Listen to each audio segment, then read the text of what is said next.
The reception hall at the Naval War College fell completely silent. 300 officers, dignitaries, and family members turned to stare as Admiral Richardson stepped forward, his weathered face breaking into a smile I had never seen before. My father, Captain Daniel Kim, stood frozen at the podium, his retirement speech forgotten, as the Admiral's voice rang out clear and strong. "Ladies and gentlemen, I have the distinct honor of introducing someone whose classified operations have remained hidden for 20 years. Please join me in welcoming General Sarah Kim. I'd love to know which corner of the globe you're watching from. And if this story speaks to you, make sure to subscribe. Tomorrow's video is one you absolutely can't miss." My mother's champagne glass slipped from her fingers, shattering against the marble floor. My brother Marcus went pale, his mouth hanging open. For 20 years they had called me the family disappointment. For 20 years they had no idea who I really was. But this moment, this wasn't where my story begins. It begins much earlier, in a sterile conference room where 3 words changed everything. The fluorescent lights in conference room B hummed with the kind of persistent buzz that seemed to burrow into your skull and take up permanent residence. I sat at the polished oak table, my hands folded carefully in my lap, watching 3 faces that had shaped my entire existence deliver their final verdict on my life. "Intelligence work," my father said, his voice carrying the same tone he might use to discuss a particularly unpleasant medical diagnosis. "Captain Daniel Kim, 30-year Navy veteran, decorated officer, and my personal judge and jury for the past 22 years. Sarah, this is not a career. This is a hobby for people who watch too many movies." Across from him, my mother Margaret nodded with the precise mechanical motion of a metronome. She had been director of naval personnel for the Pacific Fleet for 8 years, and her approval ratings were legendary. Her disapproval ratings, as I had learned over 2 decades, were even more so. "Your father is right," she said, consulting the manila folder spread before her as if my life were a quarterly budget report requiring immediate cuts. "The CIA recruitment offer is flattering, I'm sure, but it's not practical. Intelligence analysts spend their careers in windowless rooms writing reports that nobody reads. It's not leadership material." My brother Marcus leaned back in his chair with the casual arrogance that had been his signature since we were children. At 24, he was already a lieutenant junior grade aboard the USS Princeton, following the exact path our parents had laid out for him since birth. His uniform was immaculate, his career trajectory flawless, and his smug satisfaction absolutely unbearable. "Come on, Sarah," he said with a condescending chuckle that made my teeth clench. "Spy stuff? Really? You barely made it through the academy without washing out. Dad had to pull strings just to get you commissioned. Now you want to play secret agent." The words hit like physical blows, but I had learned long ago not to flinch. Not in this room. Not in front of them. I was 22 years old, fresh out of the Naval Academy with a degree in international relations and a burning need to prove that I was more than the sum of their expectations. The CIA recruitment had come as a surprise, a quiet conversation after a lecture on global security threats, a business card slipped discreetly into my hand, a phone number that led to 3 months of the most intense interviews and evaluations I had ever experienced. They wanted me. The Central Intelligence Agency, the most elite intelligence organization in the world, wanted me specifically for their operations directorate. Not for a desk job, not for analysis work, but for field operations. They saw something in me that my own family had missed entirely. But sitting in that conference room, surrounded by the 3 people whose approval I had chased my entire life, their certainty was like gravity, an inescapable force pulling me back down to earth. "The Peterson boy just made lieutenant commander," my mother continued, still reading from her folder as if reciting grocery list items.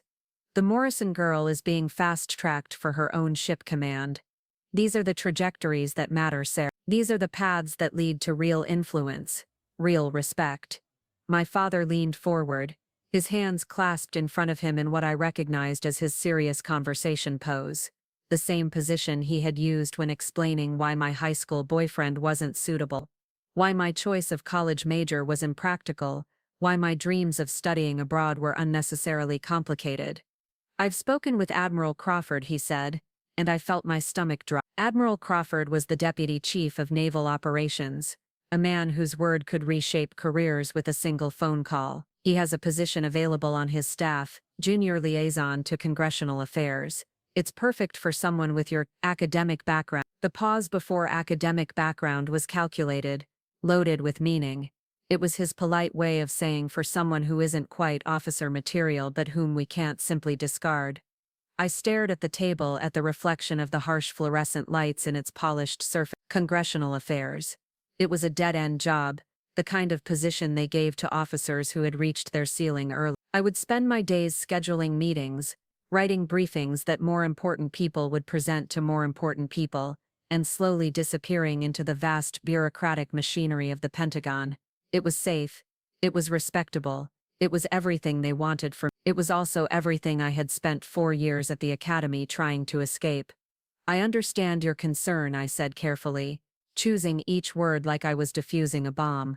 But the CIA position isn't just intelligence analysis, it's operational work, field assignment. The kind of work that actually makes a difference. Marcus snorted. Field assignments? Sarah, you get motion sick on the metro. You think you're going to be rappelling out of helicopters and seducing foreign agents. The mockery in his voice was casual, automatic, the verbal equivalent of swatting a fly. He wasn't even trying to be cruel. Cruelty required effort, and I simply wasn't worth the energy. My mother closed the folder with a sharp snap that echoed in the small room. Sarah, I think we need to be realistic about your capabilities. Your academy performance was adequate. Your fitness reports were satisfactory. These are not the qualifications that lead to elite assignments. Adequate, satisfactory, the words that had defined my entire military career so far. Not failing but never quite succeeding either. Always just good enough to avoid embarrassment. Never good enough to earn genuine praise. But they were wrong about one thing. My academy performance hadn't been adequate because I wasn't capable.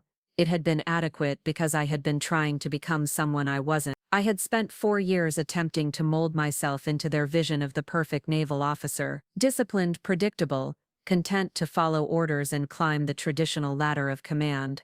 The CIA recruiter had seen something different. During our final interview, she had looked me straight in the eye and said, "We don't need another by-the-book officer, Sarah. We need someone who can think around corners, who can adapt when the plan falls apart, who can disappear into a crowd in Beijing and emerge 3 days later with intelligence that saves lives. Your academy instructors see unpredictability as a weakness. We see it as your greatest strength." But sitting in that conference room, surrounded by the weight of their certainty, their logic seemed unassailable. They had decades of experience. They understood how the military worked, how careers were built, how success was measured. Who was I to argue with that kind of institutional knowledge?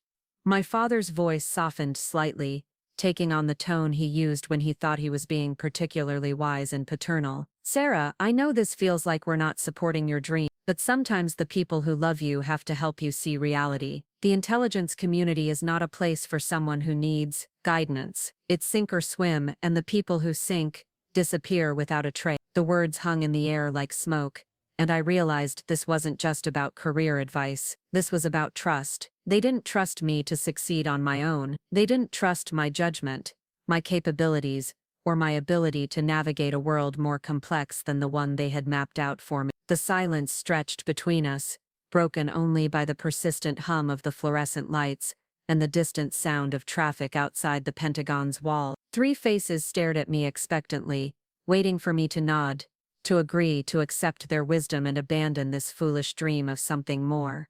I thought about the CIA recruiter's card, still tucked in my wallet. I thought about the look in her eyes when she had described the work, the real work, the kind that happened in shadows and silence, the kind that most people would never know about but that shaped the world in ways both small and profound. I thought about the rest of my life, 25 years of congressional liaison work, retirement ceremonies, where people would shake my hand and thank me for my service, while secretly wondering what exactly I had served.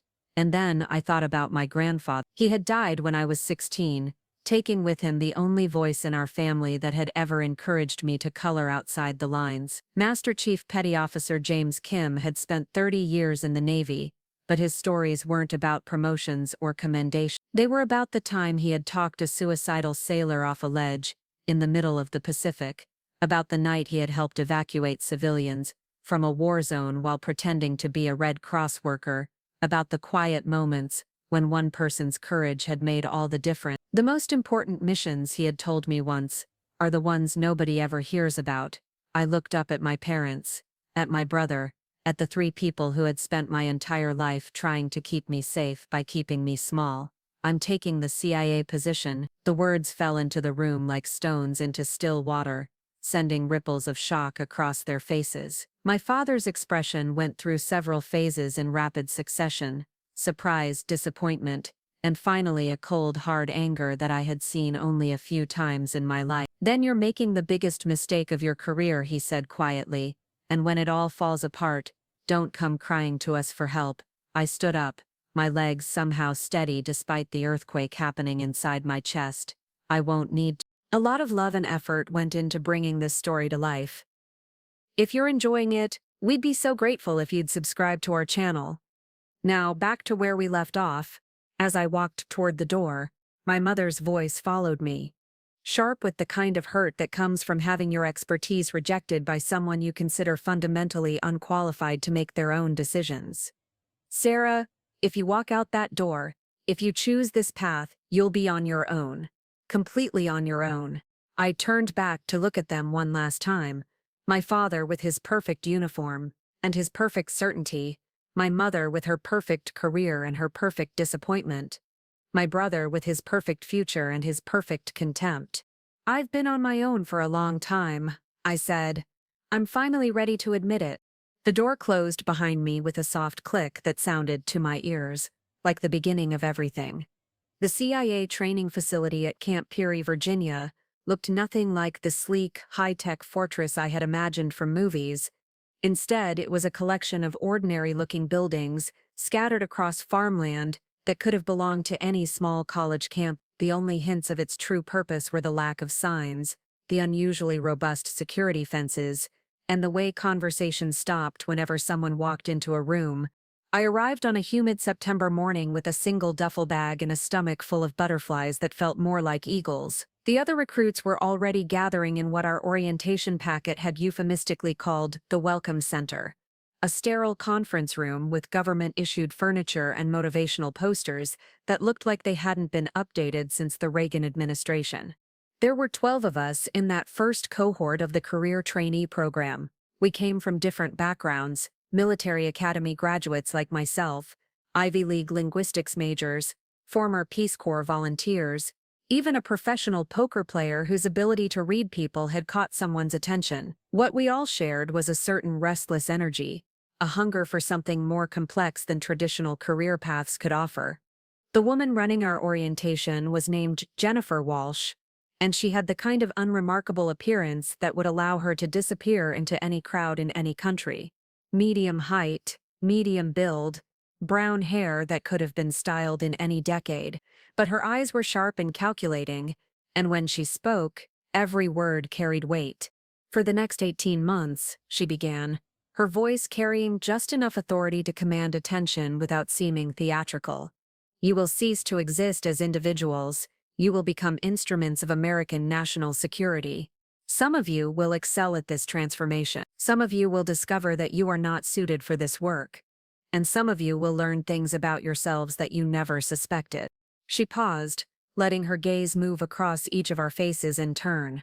When those calculating eyes met mine, I felt like she was reading a classified file written on my soul. "The work we do here is not glamorous. It is not exciting in the way that popular culture suggests. It is methodical, it is demanding, and it is absolutely essential. You will learn to speak languages fluently enough to dream in them. You will learn to become someone else, so completely that you will sometimes forget who you really are. And you will learn that the most important victories are the ones that no one will ever know you achieved." The first months were a systematic deconstruction of everything I thought I knew about myself. Physical training that made academy workouts look like gentle exercise. Language immersion was so intense that I found myself thinking in Mandarin and Arabic before my brain remembered to translate back to English. Psychology courses that taught us to read micro-expressions and detect deception with the same precision that doctors use to diagnose illness. But the hardest part wasn't the curriculum.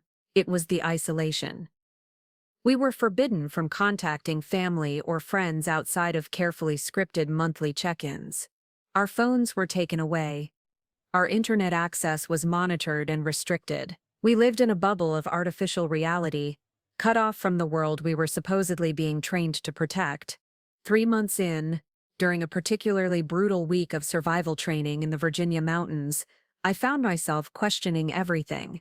We had been dropped in the wilderness with minimal supplies and told to evade capture by instructors playing the role of hostile forces. I was cold, hungry, and hiding in a drainage culvert that smelled like decades of decay when the doubt finally overwhelmed me. Maybe my parents were right. Maybe this was all an elaborate fantasy, a way of avoiding the real world of responsibility and conventional success. Maybe I was just a privileged Navy brat playing dress-up in someone else's war.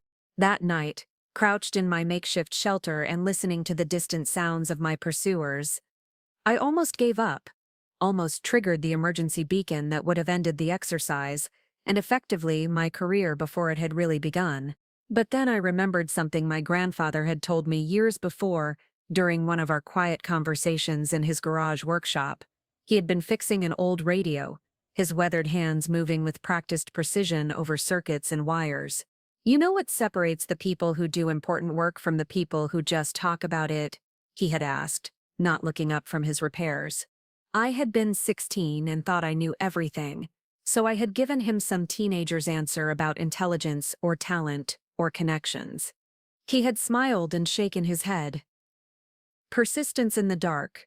The ability to keep going when you can't see where you're headed, when you don't know if what you're doing matters, when nobody is watching or cheering or even aware that you exist. That's the only thing that really counts. Lying in that drainage culvert, I finally understood what he meant. The training became easier after that, not because the challenges diminished, but because I stopped expecting them to make sense in conventional terms. I learned to compartmentalize information, to maintain cover identities for weeks at a time, to build networks of contacts in simulated foreign environments. I discovered that I had an aptitude for what our instructors called adaptive improvisation, the ability to change course quickly when operations went sideways. Most importantly, I learned to be invisible in plain sight. Not just physically, but psychologically. I could become the kind of person that others would trust with secrets, would overlook in crowds, would underestimate until it was too late. My classmates and I developed the intense bonds that form between people who share extreme experiences. There was David Chen, a former Marine linguist who could switch between 6 different regional Chinese dialects without missing a beat. Sarah Martinez, a MIT computer science graduate, who could hack into supposedly secure systems with the casual efficiency of someone checking email. Kevin O'Brien, the former poker player, who could read people's intentions from the way they held their coffee cups. We were becoming something new, not quite military, not quite civilian, but something in between that served a different kind of duty. The only contact I had with my family during those 18 months was the monthly phone calls, which followed a script so rigid that they felt more like intelligence reports than conversations. My parents would update me on Marcus's career progress. He had been selected for advanced tactical training, their own professional achievements. My mother had been nominated for a Pentagon Efficiency Award and the social lives of family friends. In return, I would tell them about my State Department training program, the cover story that CIA families were given to explain their loved ones' extended absences. I described language classes and cultural briefings and diplomatic protocol sessions. None of it was technically false, but none of it captured the reality of what I was actually doing. They seemed satisfied with these updates, treating them like progress reports from a promising but ultimately conventional career path. My father would occasionally ask about networking opportunities with senior State Department officials. My mother would suggest ways I might leverage my linguistic skills into a more traditional foreign service track. They had no idea that I was learning to disappear into foreign cities, to build false identities that could withstand professional scrutiny, to extract information from people who would kill me if they discovered what I really was. The graduation ceremony was a small, private affair held in the same unremarkable conference room where we had started 18 months earlier. No families, no photographers, no speeches about serving your country. Jennifer Walsh simply handed each of us a plain manila envelope containing our first assignment and said, "Don't disappoint us." My envelope contained a single sheet of paper with an address in Seoul, South Korea, and a date 3 weeks in the future. Below that was a name, Dr. Amanda Foster, and a brief biography describing a cultural attaché position at the American Embassy. Amanda Foster would be my first real identity, my first test in the field where mistakes had consequences beyond training scenarios. As I packed my belongings that final morning, Kevin O'Brien knocked on my door. We had become close during training, bonded by our shared experience of being underestimated by people who should have known better.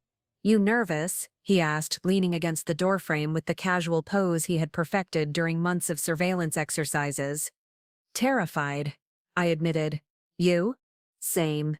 He handed me a small piece of paper with a series of numbers written in pencil. "Memorize this, and burn it. If you ever need help, real help, not official channels, those numbers will find me." It was against protocol, a violation of operational security that could have ended both our careers before they started. But it was also human, a recognition that the world we were entering would be lonely in ways that no amount of training could prepare us for. I memorized the numbers, burned the paper, and shook his hand goodbye. Then I walked out of Camp Peary as Sarah Kim, Naval Academy graduate, for the last time. The next day, I would board a plane to Seoul as Dr. Amanda Foster, cultural attaché and complete fiction. I would begin the work that would define the next 20 years of my life, work that my family would never know about, never understand, and certainly never approve of. But as I drove away from the training facility that had remade me from the inside out, I felt something I hadn't experienced since childhood: the absolute certainty that I was exactly where I belonged. Seoul in October was a city of contradictions. Ancient palaces cast shadows over gleaming skyscrapers, while street vendors selling traditional kimchi operated within sight of luxury boutiques that could have been transplanted from Beverly Hills. The air carried the scent of garlic and exhaust fumes, and the sounds of a dozen conversations in rapid-fire Korean created a constant urban symphony that took weeks to fade into background noise. Dr. Amanda Foster's apartment was a modest 2-bedroom in Gangnam District, furnished with the kind of practical elegance that suggested good taste on a government salary. The walls were decorated with carefully chosen art pieces that told a story of someone cultured but not ostentatious, educated but not elitist. Everything about the space had been designed to create an impression, which meant that nothing about it was really mine. The American Embassy was a fortress of glass and steel, surrounded by enough security measures to stop a small army. My cover as cultural attaché gave me legitimate reasons to meet with academics, artists, journalists, and business leaders, exactly the kind of people who might have access to information that Washington needed. My job was to listen, to build relationships, and to identify individuals who might be willing to share what they knew about North Korean activities, Chinese economic strategies, or Russian influence operations in the region. For the first 6 months, it felt like an elaborate form of social work. I attended gallery openings and university lectures, hosted dinner parties for visiting American scholars, and wrote detailed reports about cultural trends that seemed utterly disconnected from national security. My handlers back at Langley sent occasional messages of encouragement, but I began to wonder if I was actually accomplishing anything meaningful or just generating paperwork to justify my existence. Then I met Professor Kim Jae-sung. He was a soft-spoken economist at Seoul National University who specialized in analyzing trade patterns between South Korea and its neighbors. On paper, he was exactly the kind of contact a cultural attaché should cultivate: respected, well-connected, and frequently invited to conferences where important people said important things. In person, he was a nervous man in his 50s who chain-smoked American cigarettes and had the haunted look of someone carrying secrets he desperately wanted to share. We first encountered each other at a symposium on East Asian economic integration. I was there in my official capacity, taking notes for a report that would eventually land on some desk officer's pile of routine intelligence updates. Professor Kim was presenting research on irregular shipping patterns he had noticed in satellite data of Chinese ports. During the coffee break, he approached me with the hesitant manner of someone who had rehearsed a conversation but wasn't sure he should actually have it. "Dr. Foster," he said in carefully practiced English, "I read your article about American cultural exchange programs. Very insightful perspective on soft power applications. I had indeed written such an article. Part of maintaining my academic cover required publishing occasional papers in legitimate journals." But something in his tone suggested this wasn't just professional small talk. "Thank you, Professor Kim. Your presentation today was fascinating. The shipping data you mentioned, have you considered submitting it to maritime security journals?" His reaction was immediate and telling. His eyes darted around the room, checking to see who might be listening. When he spoke again, his voice dropped to barely above a whisper. "Perhaps we could discuss this further over dinner. I know an excellent restaurant in Hongdae. Very quiet, very private." 3 days later, I sat across from Professor Kim in a tiny restaurant buried deep in the maze of streets near Hongik University. The establishment was exactly as advertised: quiet, private, and far from the kinds of places where diplomats or government officials might accidentally encounter each other. Over bulgogi and soju, Professor Kim told me a story that would change everything. For the past 2 years, he explained, he had been tracking unusual shipping activities at Chinese ports near the North Korean border. Cargo containers were arriving from European companies, but the manifests didn't match the satellite images of what was actually being loaded onto trucks bound for North Korea. "The Europeans think they are selling machine parts and electronics," he said, his hands trembling slightly as he poured another shot of soju. "But the weight distributions are wrong. The shipping containers are too heavy for what the paperwork claims." I kept my expression carefully neutral, playing the role of an interested cultural attaché who might write an academic paper about economic cooperation in the region. But internally, alarms were going off. If Professor Kim was right, someone was using legitimate European businesses as unwitting fronts for smuggling operations into North Korea. Operations that could be moving anything from weapons components to nuclear materials. "That's a serious allegation, Professor," I said carefully. "Have you reported this to the appropriate authorities?" His laugh was bitter and short. "Which authorities? The Chinese won't investigate their own shipping companies. The Europeans don't want to believe their businesses are being manipulated. And my own government," he shrugged. "They prefer to maintain friendly relations with everyone." Over the following weeks, I cultivated Professor Kim with the patient precision that 18 months of training had ingrained in me. I became someone he could trust, someone who understood the academic world he inhabited, but who also grasped the larger implications of what he had discovered. Slowly, carefully, he began sharing more details. The operation was sophisticated and well organized. Professor Kim suspected Chinese intelligence services working with North Korean contacts had identified European companies willing to sell legitimate industrial equipment. These companies were approached by what appeared to be standard commercial buyers representing various Asian manufacturing firms. But somewhere in the shipping process, the cargo was being swapped.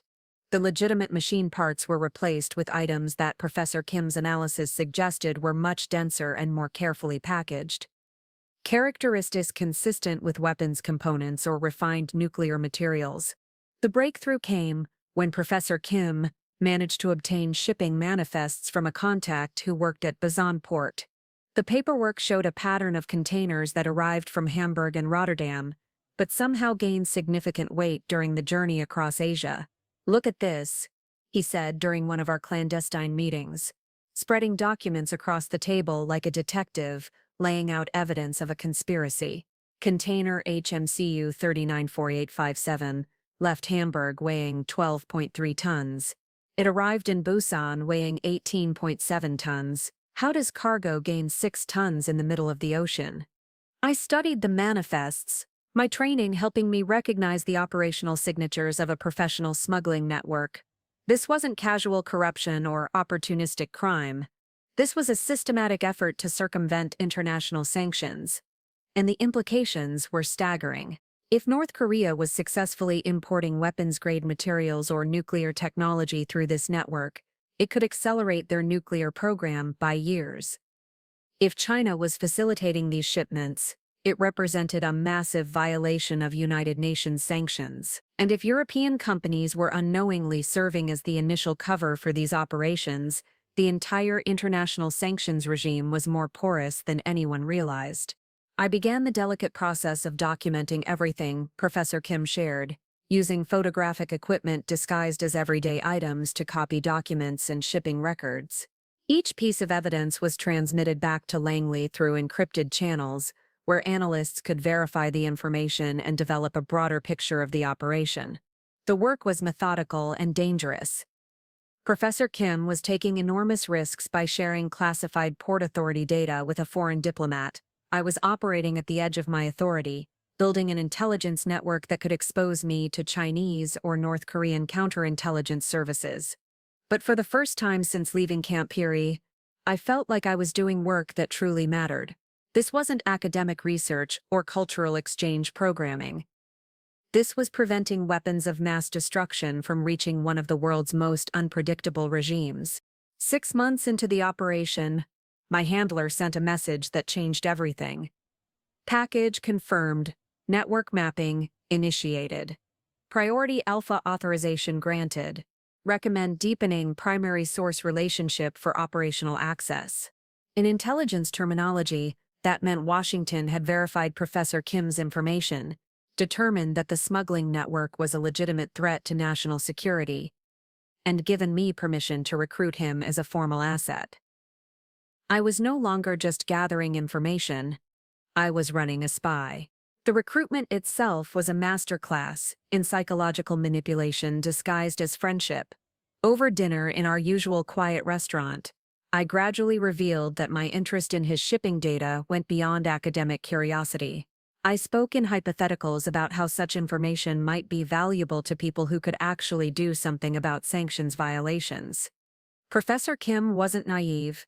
He understood exactly what I was suggesting, and his response told me everything I needed to know about his character. "Dr. Foster," he said quietly, "or whatever your real name might be, I have been waiting for this conversation for months. My country may be too cautious to act on this information, but someone needs to stop what is happening. If you represent people who can do that, then I am ready to help in whatever way I can." That night, I sent a coded message to Langley that would eventually reach the director of the CIA. Professor recruited. Full access confirmed. Operation expanding. I was 24 years old, living under a false identity in a foreign country, and I had just recruited my first human intelligence asset. Professor Kim Jae-sung would provide information that would eventually lead to the disruption of a multi-billion-dollar sanctions-busting network, the arrest of dozens of smugglers across 3 continents, and the prevention of nuclear materials from reaching North Korea. None of this would ever appear on my official performance evaluations. My family would never know that their disappointing daughter was helping to prevent nuclear weapons from falling into the wrong hands. The State Department colleagues who thought I was just another cultural attaché would continue to see me as a pleasant but unremarkable diplomat who organized art exhibitions and hosted boring academic conferences. But lying in my carefully furnished apartment that night, listening to the sounds of Seoul settling into sleep around me, I knew with absolute certainty that my grandfather had been right about the most important work being the kind that nobody ever hears about. The real question was whether I could continue to be invisible for the next 20 years, building a career in the shadows while my family continued to believe I was wasting my potential on minor diplomatic assignments. As it turned out, that question would answer itself sooner than I expected. Berlin in winter was a city of ghosts and memories. The remnants of the walls still scarred the urban landscape, while new construction rose around monuments to a divided past. Ice crystals formed on the windows of the safe house apartment, where I had been living for 3 months under the identity of Dr. Elizabeth Hartmann, a researcher studying post-Cold War economic development patterns. The transition from Seoul to Germany had been abrupt.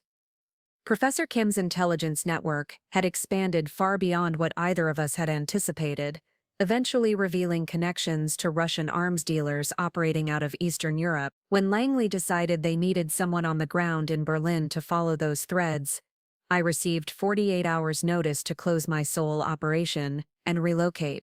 Dr. Amanda Foster died quietly in a manufactured car accident outside Incheon Airport. The Korean newspapers ran a small obituary about a promising young American diplomat whose life had been cut short by tragic circumstances. Professor Kim attended the memorial service at the American Embassy, playing his role as a grieving academic colleague, while knowing that his handler had simply shed one skin for another. Berlin was different from Seoul in every way that mattered. Where Korea had been about patience and relationship building, Germany required the kind of operational precision that left no room for mistakes. The Russian network we were tracking didn't deal in shipping manifests and academic conferences. They dealt in death, moving weapons and military technology through a web of connections that stretched from Moscow to the Middle East.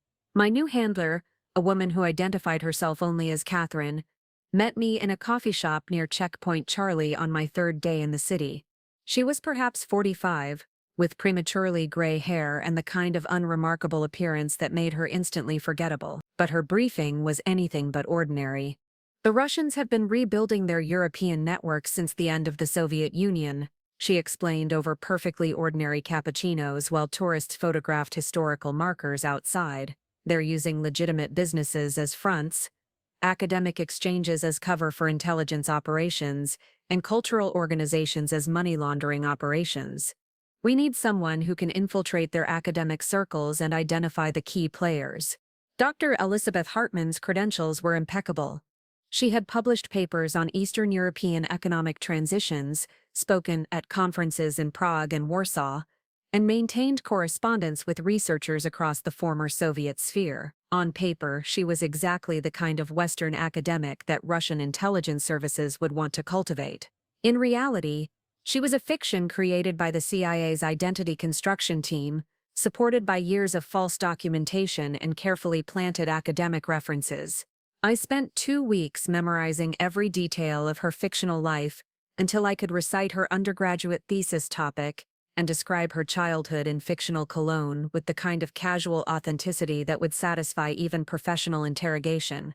The operation began with a conference on economic transformation in post-socialist Europe, hosted by the Free University of Berlin. The event was exactly the kind of academic gathering where intelligence services routinely sent their officers under scholarly cover. My job was to identify which of the attendees were legitimate researchers and which were professionals playing the same game I was. The first target revealed himself during the opening reception. Dr. Mikhail Volkov introduced himself as an economist from Moscow State University, but everything about him screamed intelligence officer. His academic credentials were solid but shallow. His research focused on exactly the kinds of economic sectors that would interest military planners. And his questions during conference sessions revealed knowledge that went far beyond what any university researcher should possess. More importantly, he was recruiting. I watched him work the reception with professional admiration. He identified Western academics who seemed financially struggling, intellectually frustrated, or personally isolated. He offered collaboration opportunities, research funding, and invitations to prestigious conferences in Moscow. Each offer was carefully calculated to appeal to specific vulnerabilities. When he approached me, I was ready. "Dr. Hartman," he said in accented but fluent English, "I read your paper on currency stabilization mechanisms with great interest. Your analysis of Deutsche Mark's role in reunification was particularly insightful."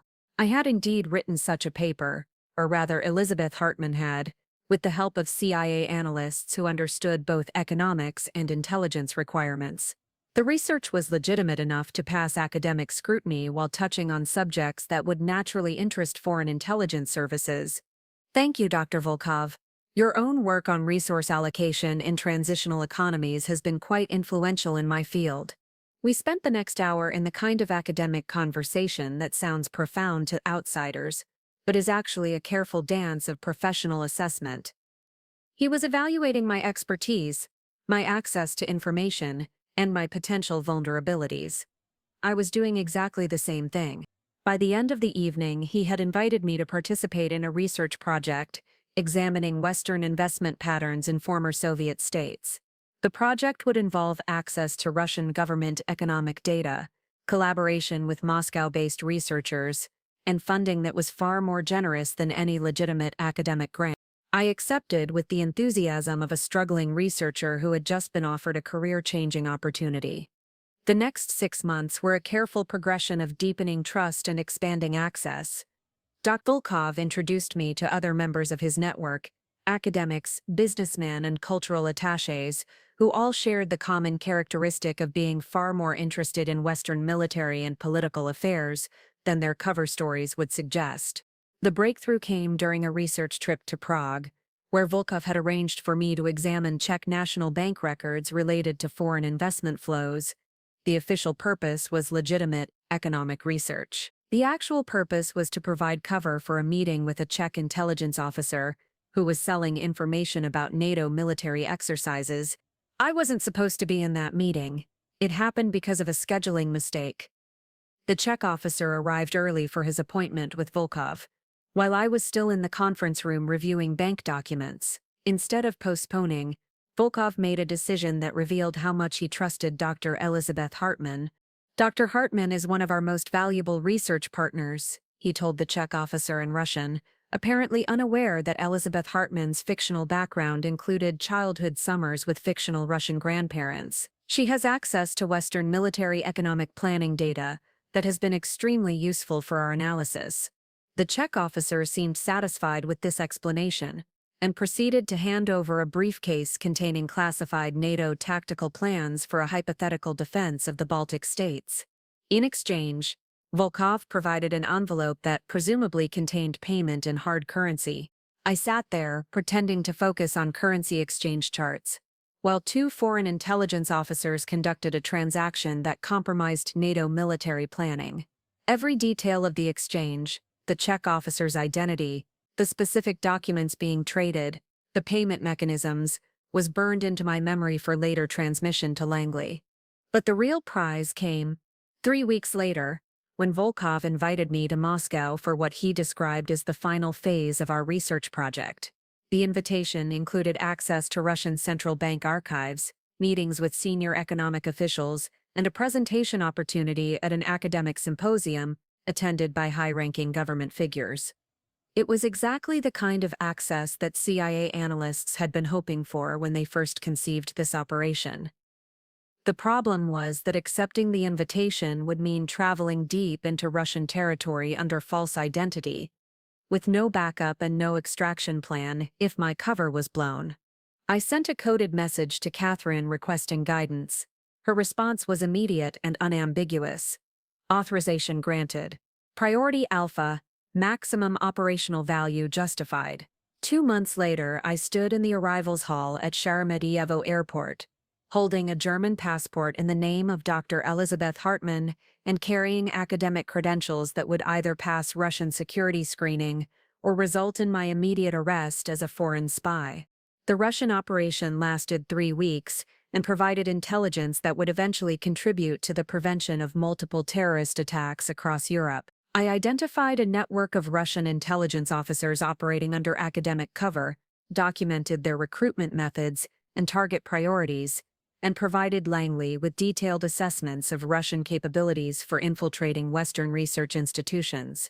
More importantly, I proved to myself that I could operate at the highest levels of international espionage without betraying the slightest hint of nervousness or uncertainty. Elizabeth Hartmann attended academic conferences, delivered presentations on economic policy, and socialized with Russian intelligence officers as if she belonged in their world. The return to Berlin felt like surfacing from deep water. I had spent 3 weeks living a lie so complete that I sometimes forgot my real name, maintaining a false identity while surrounded by people who would have killed me without hesitation if they had discovered the truth. But the psychological cost was beginning to accumulate. I had been living under false identities for nearly 4 years, maintaining cover stories that required constant vigilance and perfect performance. The woman my family knew as their disappointing daughter was becoming increasingly distant from the woman who recouped assets and stole state secrets in foreign capitals. The phone call that brought this reality into sharp focus came on a rainy Thursday evening in March. I was in my Berlin apartment, writing an intelligence report about Russian recruitment techniques, when my encrypted phone rang with the tone that indicated personal rather than operational communication.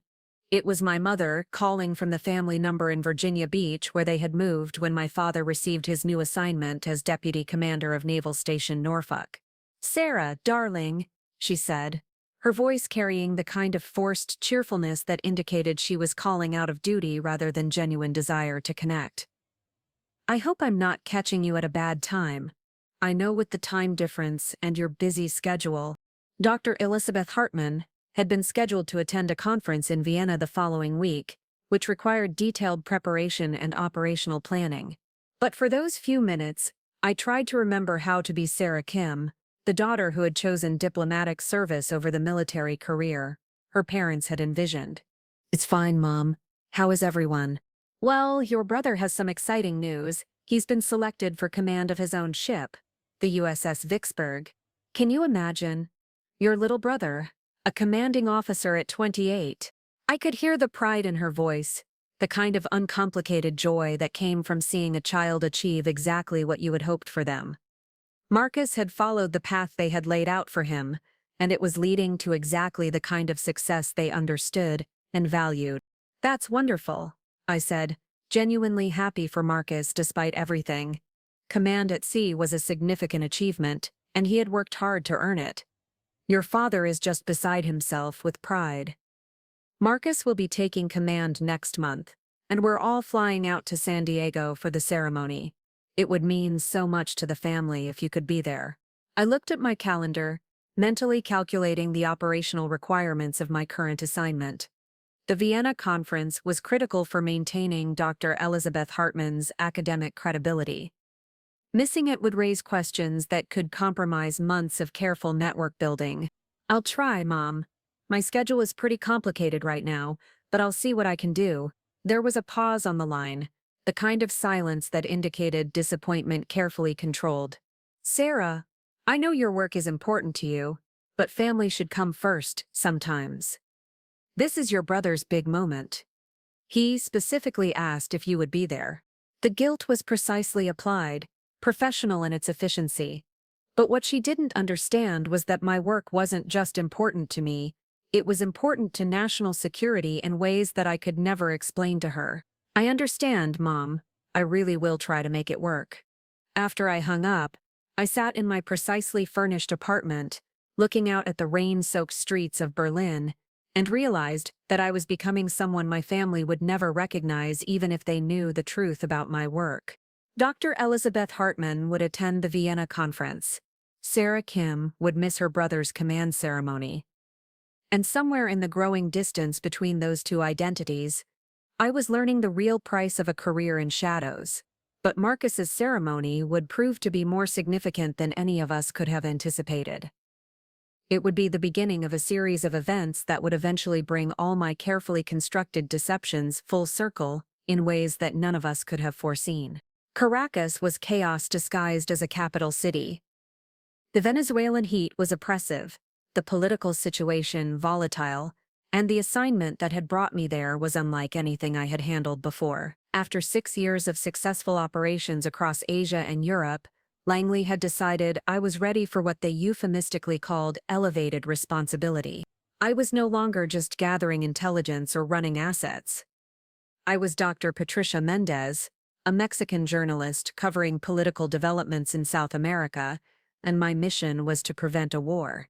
The situation had developed over months of escalating tension between Venezuela and Colombia. Intelligence indicated that Venezuelan military commanders, frustrated with their government's economic failures, were planning to create an international incident that would justify declaring martial law and seizing power. The plan involved staging attacks on Colombian border towns and blaming them on Colombian paramilitary forces.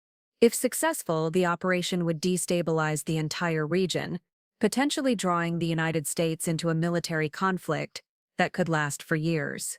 My job was to infiltrate the planning network, identify the key conspirators, and provide intelligence that would allow the plot to be disrupted before it could be executed. The assignment required a level of operational sophistication that made my previous work look simple by comparison. Dr. Patricia Mendez needed to be credible enough to gain access to military and political circles, while being invisible enough to avoid Venezuelan counterintelligence scrutiny. She needed connections to Colombian sources who could verify intelligence, while maintaining plausible reasons for traveling frequently between the two countries. Most importantly, she needed to be someone who could get close to Colonel Rafael Espinoza, the Venezuelan military intelligence officer who was reportedly the architect of the entire conspiracy. Colonel Espinoza was a fascinating target. 52 years old, educated at Venezuelan military academies, but with advanced training at the U.S. Army War College. He was a professional soldier who had grown increasingly frustrated with the corruption and incompetence of his country's political leadership. Intelligence suggested he genuinely believed that military governance was the only solution to Venezuela's economic collapse. He was also reportedly charming, intellectually sophisticated, and absolutely ruthless when dealing with threats to his operations. I first encountered him at a press conference about border security measures, where Dr. Patricia Mendez was covering regional political developments for a fictional Mexican news magazine. He was briefing foreign journalists about Venezuelan military capabilities, speaking with the kind of casual authority that comes from years of commanding respect in dangerous situations. After the briefing, I approached him with questions about cross-border smuggling operations, a topic that provided perfect cover for the kinds of information I actually needed to gather about military planning and operational capabilities.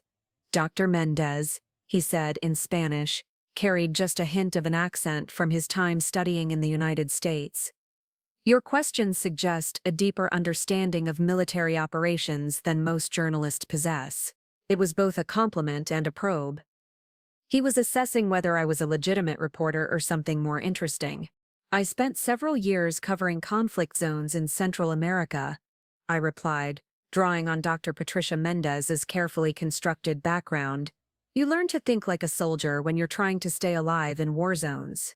Over the following weeks, I cultivated Colonel Espinoza with the same patience I had used with Professor Kim in Seoul and Dr. Volkov in Berlin. But this operation was different because the stakes were immediate and deadly. Intelligence reports indicated that the conspiracy was moving toward execution, with planned attacks scheduled for sometime in the next 2 months. The breakthrough came when Colonel Espinoza invited me to accompany a military patrol along the Colombian border. The official purpose was to provide journalists with first-hand observation of Venezuelan security measures. The actual purpose, I suspected, was to scout potential locations for the false flag attacks that would justify Venezuelan military intervention. The patrol lasted 3 days and provided me with detailed intelligence about Venezuelan military positions, operational capabilities, and most importantly, the specific locations where Colonel Espinoza's forces were planning to stage their fabricated attacks. But gathering the intelligence was only half the challenge. Transmitting it securely from deep inside Venezuelan territory, while maintaining my cover as a Mexican journalist, required operational techniques that pushed every skill I had learned over 6 years of fieldwork. The solution involved a communication method that CIA technical services had developed specifically for hostile environments. Using equipment disguised as ordinary journalistic gear, I was able to transmit encrypted messages through commercial satellite networks without creating the kind of electronic signatures that would alert Venezuelan counterintelligence services. The intelligence reached Washington 48 hours before Colonel Espinoza's conspiracy was scheduled to begin. The response was swift and decisive. Colombian military forces, acting on intelligence from confidential sources, conducted preemptive operations that arrested the Venezuelan agents who had been pre-positioned for the false flag attacks. The conspiracy collapsed before it could begin, and Colonel Espinoza found himself under investigation by his own government for unauthorized operational planning. Dr. Patricia Mendez continued covering political developments in Venezuela for another month, providing additional intelligence about the conspiracy's aftermath and the Venezuelan military's internal response to the operation's failure. Then she quietly left the country, officially returning to Mexico to cover domestic political developments. The operation had been a complete success. A potential war had been prevented, a military conspiracy had been disrupted, and American interests in South America had been protected. The intelligence community recognized it as exactly the kind of outcome that justified the enormous resources invested in human intelligence operations. But for me, sitting in a debriefing room at CIA headquarters 6 weeks later, the success felt hollow in ways I couldn't fully articulate. The debriefing officer was a senior analyst named Robert Harrison, a man in his 50s who had spent his entire career evaluating intelligence operations from behind a desk in Virginia. He reviewed my performance with the kind of clinical detachment that reduced months of dangerous fieldwork to statistical analysis. Outstanding operational security throughout, he noted, reading from a thick file that contained assessments of every aspect of my performance. Target penetration exceeded expectations. Intelligence quality was exceptional, operational objectives achieved with minimal exposure risk. I sat there, listening to him reduce the experience to bureaucratic terminology, and realized that something fundamental had shifted in my relationship with the work. For 6 years, I had been motivated by the knowledge that my operations mattered, that the intelligence I gathered and the assets I recruited were contributing to national security in meaningful ways. But the Venezuelan operation had forced me to confront the reality that success in this career meant becoming someone who could manipulate and deceive people with the same efficiency that other professionals use to process paperwork. Colonel Espinoza had trusted me.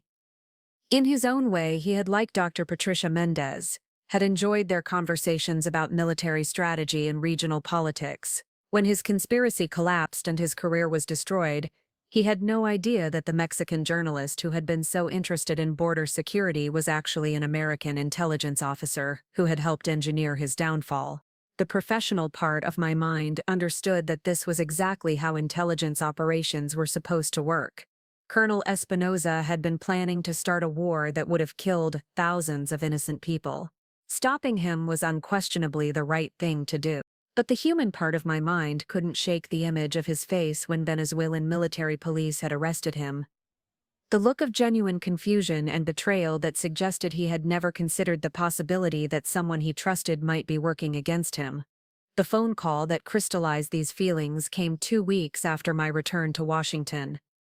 I was in my temporary apartment near Langley, preparing for my next assignment, when my encrypted personal phone rang with a call from my mother.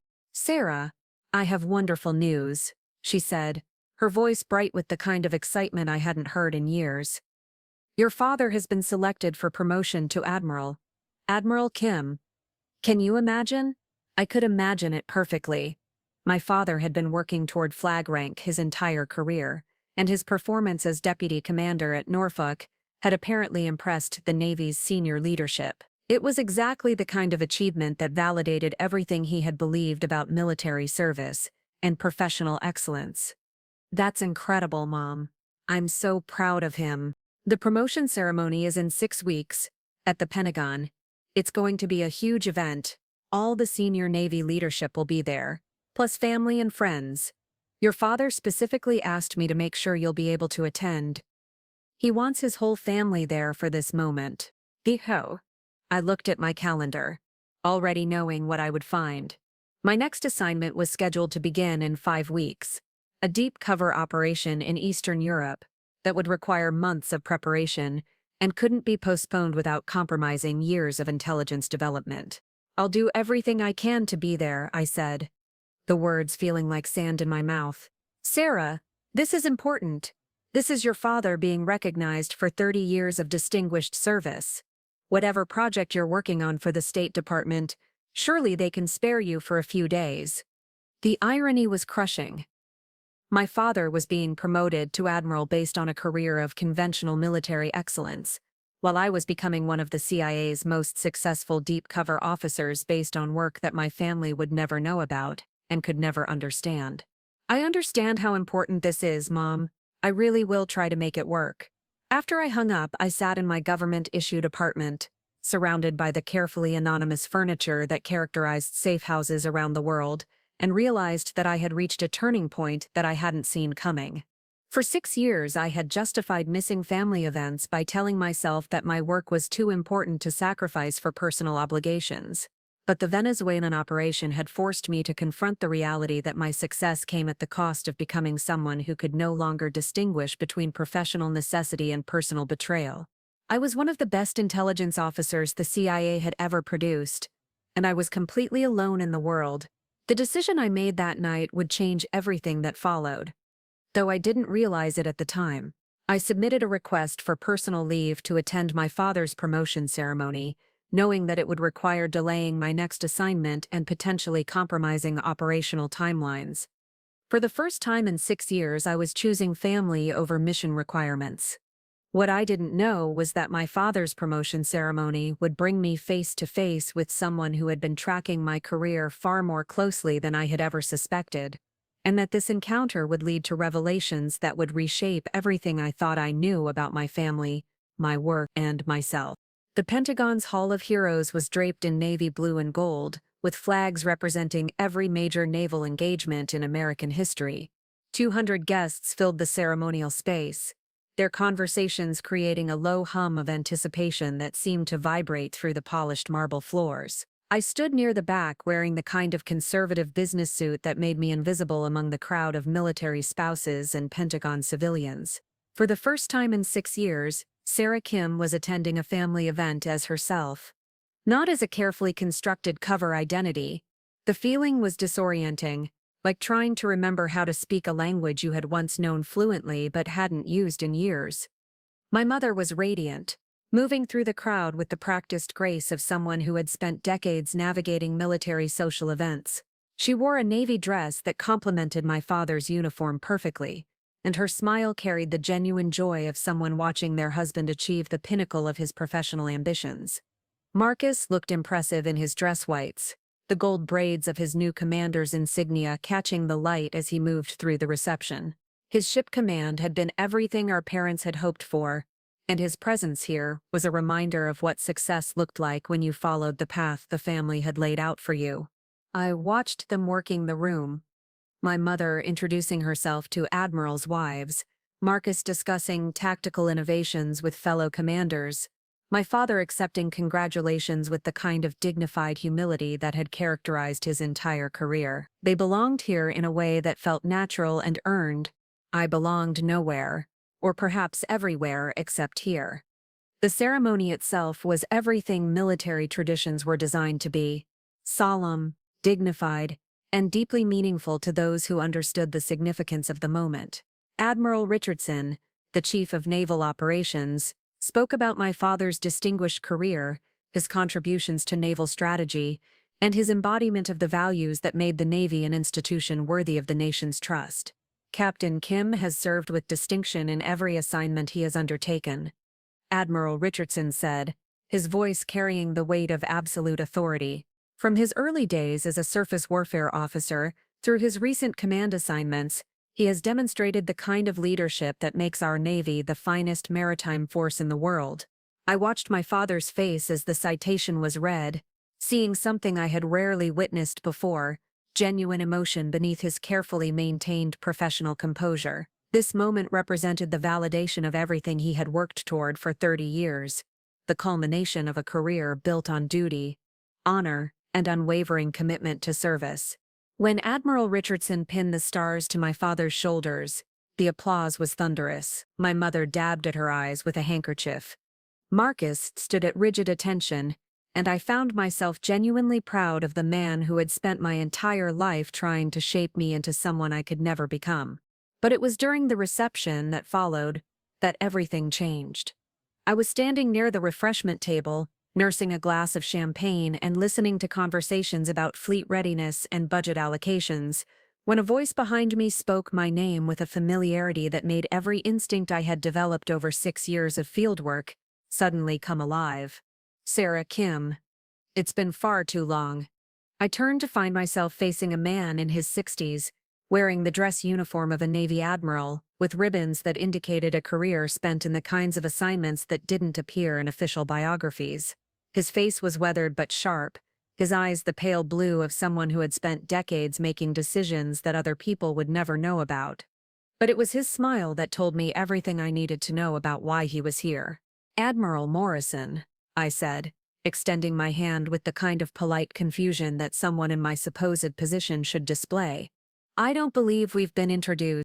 His handshake was firm, and when he spoke, his voice carried just enough volume to be heard by anyone standing nearby.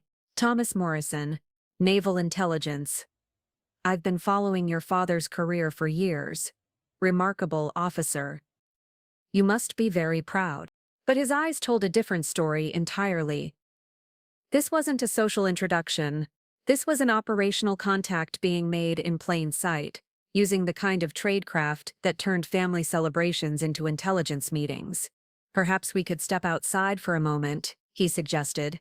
"I'd love to hear about your work with the State Department." Cultural attaché positions can be so educational. The word educational was delivered with just enough emphasis to let me know that Admiral Morrison was fully aware that I had never worked for the State Department in any capacity. We walked out onto one of the Pentagon's ceremonial balconies, where the sounds of the reception faded into background noise and the late afternoon sun cast long shadows across the Potomac River.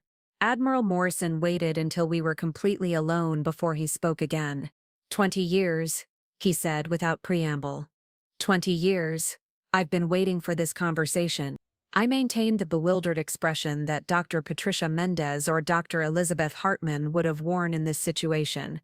But internally I was running through every possible explanation for how a naval intelligence admiral might know about my CIA career. "I'm sorry, Admiral, but I think there's been some confusion. I work for the State Department. Cultural affairs, mostly academic exchange programs." His laugh was soft but carried no humor. "Sarah, I was briefed on your Seoul operation before you even recruited Professor Kim. I reviewed the intelligence from your Berlin network while you were still in the country, and I personally recommended you for the Venezuelan assignment, because I knew you were the only officer we had who could pull it off." The world tilted sideways. Naval intelligence didn't have operational oversight of CIA activities. There was no bureaucratic structure that would give an admiral access to classified CIA operational details. "You're not naval intelligence," I said quietly. "Oh, I am, but I'm also something else. Something that doesn't appear on any organizational chart, that doesn't have an official budget line, and that operates under authorities that most people in this building have never heard of." He reached into his jacket and pulled out a small leather folder, opening it to reveal credentials that made my blood run cold. The seal was familiar but shouldn't have existed. A combination of CIA, NSA, and Defense Intelligence Agency symbols surrounding a classification level that was above anything I had ever encountered. "Joint Special Activities Division," he said, reading the expression on my face.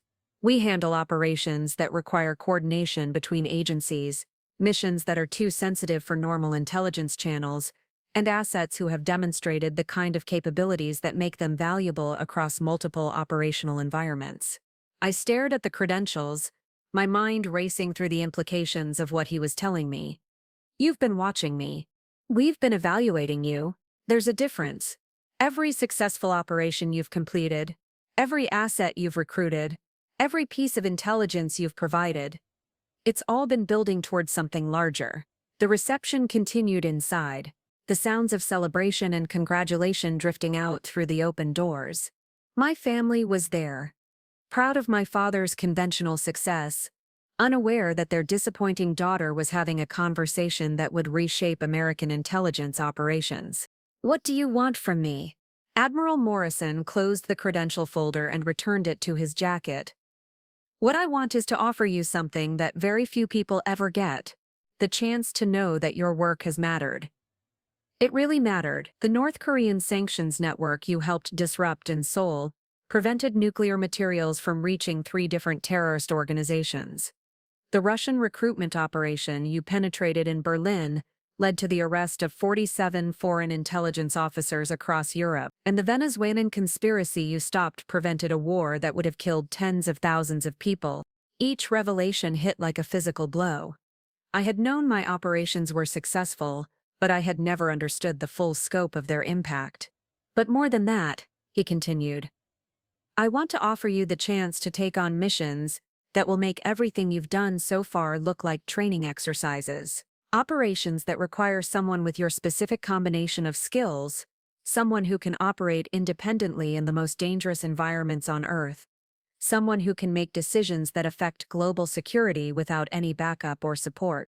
I looked through the glass doors at my family, still celebrating my father's promotion, still believing that their daughter was wasting her potential on minor diplomatic assignments. What kind of operations? The kind that prevents wars before they start. The kind that neutralizes threats to American interests before they become headlines. The kind that requires someone who can disappear into foreign capitals and emerge weeks later with intelligence that saves American lives. The offer was everything I had been working toward without realizing it. The chance to do work that truly mattered at the highest levels of international security, with resources and authority that most intelligence officers could only dream of. But it was also a door that, once opened, could never be closed again. If I accept, I said slowly, how long would I be gone? The next assignment would require deep cover for approximately 18 months. After that, he shrugged. It depends on global developments. Could be years between times when you're able to maintain any kind of normal personal contact. I thought about my father, newly promoted to Admiral, finally achieving the recognition he had worked his entire career to earn. I thought about my mother, who had spent 6 years worrying about her daughter's disappointing career choices. I thought about Marcus, who had found success by following exactly the path they had laid out for him. And I thought about my grandfather, who had told me that the most important work was the kind that nobody ever heard about. I need to think about it, I said. Admiral Morrison nodded as if he had expected this response. Take your time. But Sarah, opportunities like this don't come around twice, and the window for acceptance is closing faster than you might think. He handed me a business card that contained nothing but a phone number and walked back toward the reception, leaving me alone on the balcony with a decision that would determine the rest of my life. Inside, my family was celebrating conventional success and traditional achievement.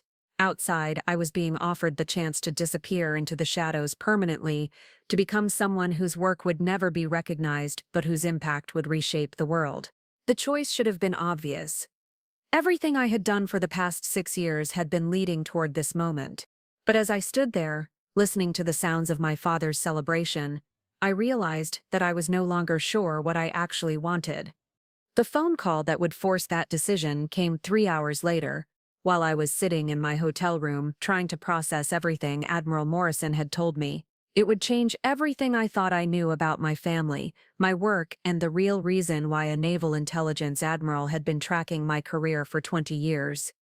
The phone call came at 11:47 p.m., 3 hours after I had returned to my hotel room and spent the evening staring at Admiral Morrison's business card while trying to process the magnitude of what he had offered me. The caller ID showed my father's personal number, which was unusual enough to make me answer immediately. Sarah. His voice was different. Not the formal, measured tone I had grown accustomed to, but something raw and urgent that I had never heard before. We need to talk, now. Can you come back to the house? 20 minutes later, I was sitting in my parents' living room in Arlington, the same space where family photographs documented decades of conventional military success. But everything felt different now, charged with an energy that suggested secrets were finally going to be revealed. My father was still wearing his dress uniform from the ceremony, but the stars on his shoulders seemed heavier somehow, as if the weight of his new rank had brought with it responsibilities he hadn't anticipated. My mother sat beside him on the couch, her earlier joy replaced by something that looked like carefully controlled anxiety. Marcus was there too, which surprised me. He had changed out of his dress whites into civilian clothes, but his posture remained military straight, and his expression carried the kind of focused intensity that I associated with operational briefings. 30 years. My father began without preamble, his hands clasped in front of him in the familiar gesture I had seen countless times before.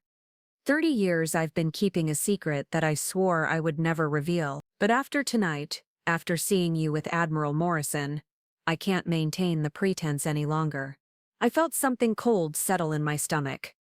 What pretense? My mother reached over and took my father's hand, a gesture of support that suggested they had rehearsed this conversation, or at least anticipated that it would eventually be necessary. "Sarah," she said softly, "we've known about your CIA career since your second week at Camp Peary." The words hit me like a physical blow. 6 years of carefully maintained cover stories. 6 years of believing that I was protecting my family from knowledge that would worry them or put them at risk. 6 years of accepting their disappointment because I thought they couldn't understand the importance of my real work. "That's impossible," I said, though even as the words left my mouth, I was remembering details that suddenly made sense in a completely different context. The way they had never pressed too hard about my vague State Department assignment. The way my mother had seemed unsurprised when I missed family events for diplomatic emergencies. The way they had accepted my long absences and limited contact without the kind of persistent questions that concerned parents should have asked. My father leaned forward, his expression carrying a gravity that I had rarely seen outside of operational briefings. "Sarah, do you remember when you were 16, and you asked me about your grandfather's war service? About the medals he kept in that locked footlocker?" I nodded, confused about where this was leading. "What I told you was true. He was a Navy corpsman who served in Vietnam and saved lives under fire.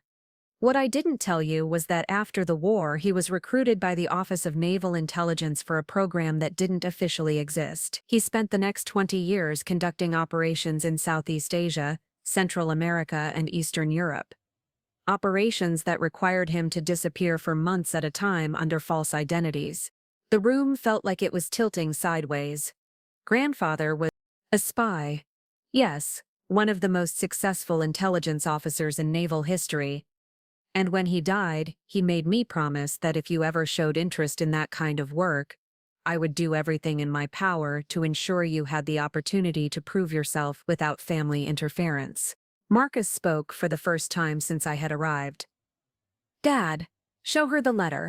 My father reached into his jacket and pulled out an envelope that looked like it had been handled many times over the years. The paper was yellowed with age, and my grandfather's handwriting was immediately recognizable on the outside. "For Sarah, when she's ready." With trembling fingers, I opened the envelope and read words that had been written years before I had ever considered joining the intelligence community. "Sarah, if you're reading this, it means you've chosen the path I always suspected you would. You have something in you that can't be satisfied with conventional success. A hunger for work that matters in ways that most people will never understand. Your father will try to protect you from this choice because he loves you, and because he's seen what this kind of life costs. But protection isn't what you need. You need the chance to become who you really are, even if that means becoming someone your family can never fully know. Trust your instincts. Trust your training. And remember that the most important victories are the ones that nobody ever hears about. I am proud of you, even though I won't be there to tell you so. Grandfather." I looked up from the letter to find 3 faces watching me with expressions I had never seen before. Not disappointment or confusion, but something that looked remarkably like pride, mixed with profound worry. "All this time," I said slowly, "when you were telling me I was making a mistake, when you were pushing me toward conventional career paths, we were terrified," my mother said simply. "We knew what that life had cost your grandfather. The isolation, the constant danger, the way it changed him in ways that he could never talk about. We wanted something safer for you, something that would let you have a normal family, a normal life." My father stood up and walked to the window, looking out at the quiet suburban street where they had built their carefully conventional life. "But we also knew that trying to stop you would only drive you away completely. So, we made a different choice. We decided to trust that you were strong enough to handle whatever came your way, and we arranged for people to watch over you without your knowledge. Admiral Morrison, among others. Your grandfather had friends throughout the intelligence community, people who owed him favors, people who respected what he had accomplished. When you joined the CIA, they made sure you got the assignments that would test your capabilities without exposing you to unnecessary risks. They made sure you had backup in situations where you thought you were operating alone. And they made sure that your successes were recognized by people who could advance your career. I thought about all my operations, all the perfectly timed intelligence that had made my mission successful, all the coincidences that had seemed almost too fortunate to be random. How much of my career was real? Marcus answered. All of it. The successes, the intelligence you gathered, the lives you saved, that was all you. But the support network, the operational security, the way you always seemed to have exactly the resources you needed when you needed them, that was grandfather's people making sure his granddaughter had every possible advantage. The revelation was overwhelming, but it also answered questions that had nagged at me for years. How I had managed to operate in hostile territories without ever encountering serious counterintelligence threats. How my cover identities had always been perfect, even when I was operating in countries with sophisticated security services. How my intelligence had always reached the right people at exactly the right time to have maximum impact. And now? I asked. My father turned back from the window, his face serious. Now you have a choice to make. Admiral Morrison's offer is real. The Joint Special Activities Division handles the most sensitive operations in the American intelligence community. Accepting his offer would mean becoming one of the most important assets this country has. Someone whose work could prevent wars and save hundreds of thousands of lives. But it would also mean disappearing completely. My mother added softly, no more family dinners, no more phone calls, no more pretending that you're living a normal life. You would become someone that even we couldn't know about. I looked around the room at my family. My father with his new Admiral stars, my mother with her worry lines that I now understood came from years of knowing exactly how dangerous my work really was. Marcus with his conventional success that suddenly seemed less like favoritism and more like the safer path they had hoped. I would choose. What do you want me to do? I asked. It was my father who answered, his voice carrying the weight of 3 decades of military command and the love of a parent who had spent years watching his daughter grow into someone he admired but couldn't protect. We want you to choose the path that makes you complete, Sarah, not the path that makes us comfortable, not the path that seems safest, but the path that lets you become who you're meant to be. I thought about Admiral Morrison's offer, about 18 months of deep cover followed by years of missions that could reshape global security. I thought about the impact I could have, the lives I could save, the threats I could neutralize before they became headlines. But I also thought about this moment, sitting in my family's living room with people who had spent years protecting me in ways I had never imagined. People who had kept secrets and made sacrifices so that I could find my own way to the work that mattered to me. There's something else, Marcus said quietly. Something we haven't told you yet.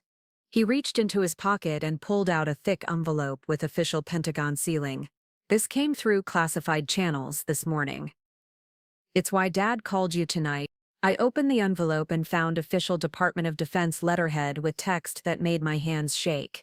By order of the Secretary of Defense and recommendation of the Joint Chiefs of Staff, Lieutenant Sarah Kim, United States Navy Reserve, is hereby promoted to the rank of Brigadier General, United States Army, Special Operations Command, effective immediately. This promotion recognizes exceptional service to the United States of America in classified operations conducted under joint agency authority over the past 6 years.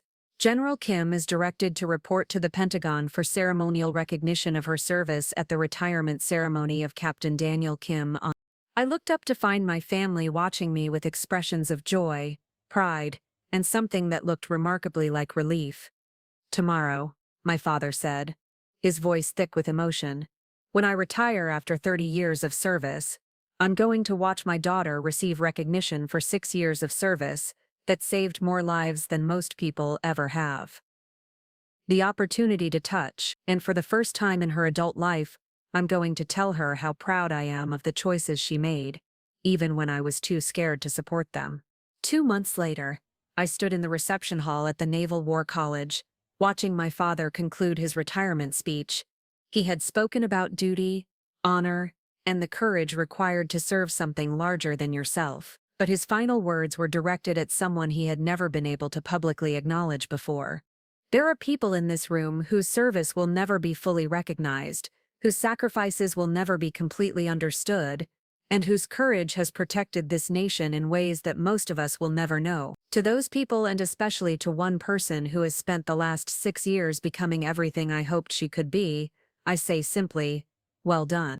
Admiral Richardson stepped forward, his face breaking into a smile that transformed the entire ceremony.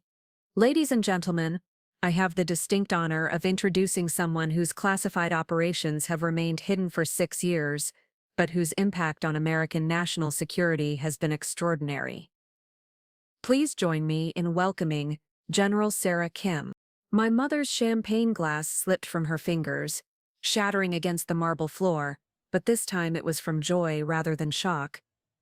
Marcus saluted me with tears in his eyes, and my father, the man who had spent my entire life trying to protect me from becoming exactly who I was meant to be, stepped forward and pinned the stars of a general on my uniform. "Welcome home," he whispered. For the first time in my adult life, I knew exactly where I belonged. Looking for more? We've got 2 amazing stories ready for you right on screen. If this one touched you, these are absolutely worth your time. Click to watch them now. And hey, subscribe and hit that bell to never miss our latest uploads.